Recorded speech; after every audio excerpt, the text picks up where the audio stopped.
मला वाटतं आता राज्यपाल महोदयांकडे आम्ही 3 वाजता जाणार आहोत. आताच देवेंद्रजीची निवड या ठिकाणी एकमताने झालेली आहे.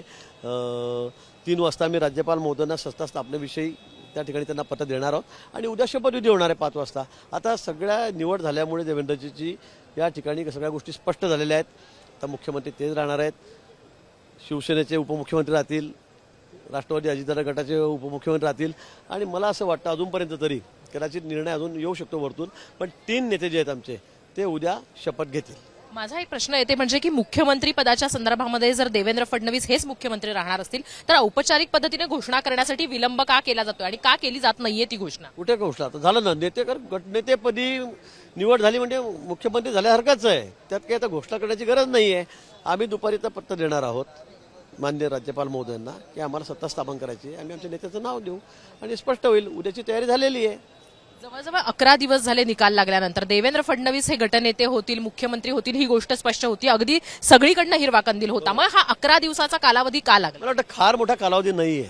3 पक्ष आहेत, परत आमचे घटक पक्ष आहेत, सगळ्यांची चर्चा करणं. क्लिअर मॅन्डेट असताना सुद्धा लागलेला हा कालावधी. क्लिअर मॅन्डेट आहे, खूप मोठा मॅन्डेट, म्हणजे महाराष्ट्रामध्ये हा विक्रम झालेला आहे. एवढा मोठा मॅन्डेट कधी मिळालेला नाही महाराष्ट्रामध्ये. आम्ही सगळ्यांचे मिळून 237, समोरच्या लोकांचा सुपडा साप आहे, काही राहिलेलं नाही. विरोधी पक्षनेता सुद्धा त्यांचा होऊ शकत नाही, तेवढी संख्या सुद्धा कोणत्याच पक्षाकडे नाही आहे. आणि म्हणून मला असं वाटतं की थोडा वेळ लागला निश्चित.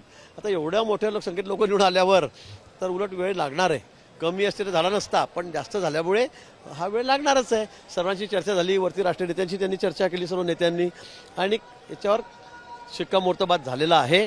उद्या देवेंद्रजींचा शपथविधी आणि 2 उपमुख्यमंत्री त्या ठिकाणी शपथ घेतील. जसं तुम्ही म्हणताय त्याप्रमाणे एक मुख्यमंत्री आणि 2 उपमुख्यमंत्री शपथ घेतील, पण त्याचबरोबर आणखी काही मंत्रिपदाचे दावेदार सुद्धा आहेत, तर काही जणांची वर्णी होतील ना. आता वरतून पक्षासाठी निर्णय घेतील. 3 पक्ष आहेत, त्याच्यामध्ये सगळ्यांना आपली नावं द्यायची आहेत. त्यामुळे मला असं वाटतं की एक 4-5 दिवसामध्ये सगळं क्लिअर होईल, चित्र स्पष्ट होईल. का तंत्र असेल का मंत्रिपदाचं? काही नाही, मला नाही वाटत. आता वरतून सगळा निर्णय योग्य निर्णय होईल, जो होईल तो योग्यच राहील. शिंदेबरोबरची तुमची शिष्टाही बऱ्याच काळ चर्चेमध्ये राहिली आणि राहूही शकते. काय मनधरणी करावी लागली होती की सहजासहजी गोष्टी शक्य झाल्या? काही नाही, काही मनधरणीचा प्रश्न नाही. अतिशय तुमची शिष्टाईची वेळ का आली? दिलखुलास चर्चा आमची झाली. अतिशय शिष्टाईची वेळ का आली? मोठं मन त्यांचं आहे. त्यांनी आधी सांगितलं की भाजपने घोषित करावं, मी त्यांच्या पाठीशी आहे. हे 4 दिवसापूर्वी त्यांनी सांगितलं. तब्येत थोडी खराब होती आणि म्हणून हा विषय आला. तब्येत बघायला मी त्यांची त्या ठिकाणी गेलो नव्हतो आणि या सगळ्या विषयावर आमची 2 वेळा चर्चा झाली. 2 वेळा तुम्ही तब्येत बघण्यासाठी गेल्या होतात. इतकी काय त्यांची प्रकृती ढासळली? नाही, होतीच ना. म्हणजे काय, हा काही चेष्टेचा विषय नाही आहे. त्यांची प्रकृती खरंच खराब होती. त्यांना थ्रोट इन्फेक्शन होतं, त्यांना टेम्परेचर होतं. असं तब्येतीविषयीच आपण कोणाचा आक्षेप घ्यावा, मला वाटतं हे मला मीडिया आक्षेप घेतलेला नाहीये, पण 2दा तुम्हाला जावं लागलं म्हणून मी विचारते. 2दा नाही, काल तर मी चर्चा करण्यासाठी त्यांच्याकडे गेलेलो होतो. ही चर्चा नेमकी कोणत्या विषयावर? काय नाही, आज राज्यपाल महोदयाकडे या ठिकाणी जायचं आहे, आपण सर्वांनी जायचं आहे. त्या आमंत्रणे मी घेऊन गेलेलो होतो. ही वस्तुस्थिती आहे, ते काही लपवण्याची गोष्ट नाही आहे. आणि मग मला असं वाटतं की त्यांच्या मनामध्ये कुठेही शंका कुशंका नाही, किंतु परंतु नाही.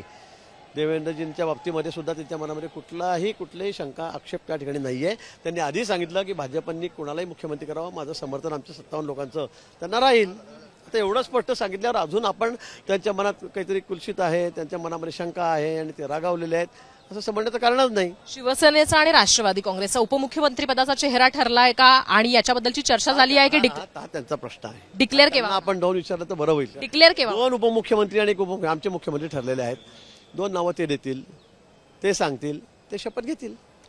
तर काही गोष्टी या अद्यापही झाकली मूठ अशाच पद्धतीनं राखल्या जात आहेत. कॅमेरामन साहिल चव्हाणसह मी यशदा परब, मुंबई तकसाठी.